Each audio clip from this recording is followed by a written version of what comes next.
informative and contains my opinion and understanding of the subject matter. Viewer discretion is advised. Let's look at the growing divide in the case of Bryan Kohberger. Why do so many people believe that Bryan is innocent? And on the other hand, why do so many people believe that Bryan's guilty? I don't know, but why don't we explore some possible explanation together?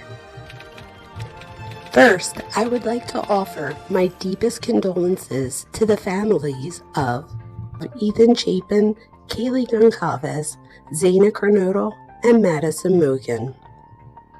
The brutal murders of 4 University of Idaho students in the early morning hours of November 13, 2022 shocked the nation.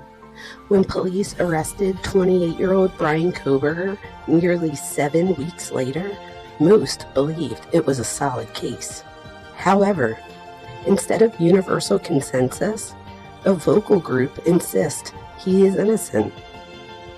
Is this a rush to judgment, or is it something else?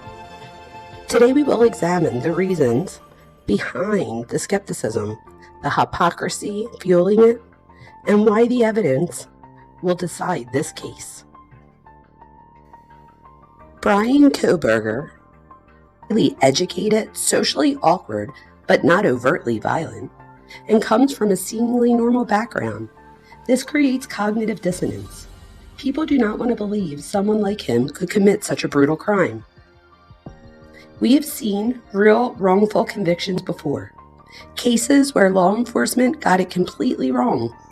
Some people assume that this is happening here. Let's look at the past cases that were wrongful convictions. First, Brian Ferguson, Missouri, 2001. He was convicted based on false eyewitness testimony with no physical evidence. He was exonerated after 10 years. Next, Cameron Todd Willingham in Texas, 1991. He was executed for an arson murder due to faulty fire science. Subsequently, experts verified that the fire was accidental. Then we have Ricky Jackson, Ohio, 1975. He was wrongfully convicted based on false testimony from a 12-year-old boy. He was released after 39 years. These were true miscarriages of justice, cases with zero physical evidence tying them to the crime. In my opinion, that's not the case with Kohberger. Let's talk about why. Examining the evidence. Does anything favor Kohberger? To be fair, there are elements of the case that defense attorneys will focus on. These are the strongest arguments made for his innocence. No direct eyewitness identifying him. The surviving roommate saw a figure in black with bushy eyebrows, but couldn't explicitly identify Kohberger. Next, no murder weapon found. The prosecution has yet to produce the murder weapon. Then, the cell phone was off during the murders. This means there's no direct GPS proof that places him inside the house. Finally, only one DNA sample on the knife sheath. Some argue that DNA could have been transferred accidentally. We also know about the new blood evidence on the handrail. I do hope that they test that if it's not already been tested. Do these points create reasonable doubt? Let's compare them to what I believe is the overwhelming evidence against him. While the defense may poke holes in parts of the case, the full picture matters. Let's break it down. First, there's DNA on the knife sheath. This DNA was found on the button snap, exactly where someone would press to open it. Next, surveillance footage of his white Honda Elantra. This was seen circling the victims' homes before and after the murders. Next, cell tower pings and stalking patterns. His phone had been in the victim's neighborhood at least 12 times before the murders.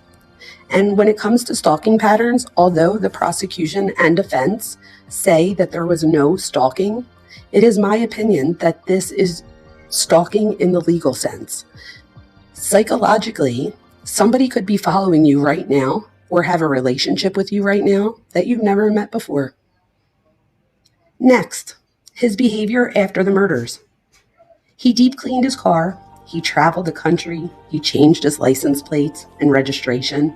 There's also evidence that his behavior changed from students and classmates during this time. When accusations become hypocrisy. Let's talk about something that happens far too often. Projection. Sometimes YouTubers and internet sleuths attack others for biases and misinformation, but then do the same thing. Content creator who claims others are pushing false narratives, but she is the one making wild accusations, throwing out speculation as fact, and attacking people personally. For example, Chris McDonough, Dr. Gary Mercado, and Greg Hughes have all offered insight into the case. You don't have to agree with their conclusions, but calling them frauds or attacking them personally on your YouTube channel is unacceptable and completely unprofessional. If your goal is truth, you should scrutinize your own claims as you do others. Otherwise, you're not searching for justice. You're just feeding the noise. Would these people let Kohberger sleep over if he walked free? Let's be real. If Kohberger truly is innocent, his supporters should have no problem letting him crash at their house. Why would they? Deep down, even some of his defenders know the truth. People love the idea of an innocent man being railroaded. But in this case, that's not what's happening. At the end of the day, justice isn't about viral theories or internet speculation. It's about facts. We should be open to it if new evidence proves Kohberger's innocence. But right now, the totality of evidence overwhelmingly points in one direction. Let me know what you think in the comments. And as always, stay informed. Please like, subscribe, and share if you like my content. Thank you.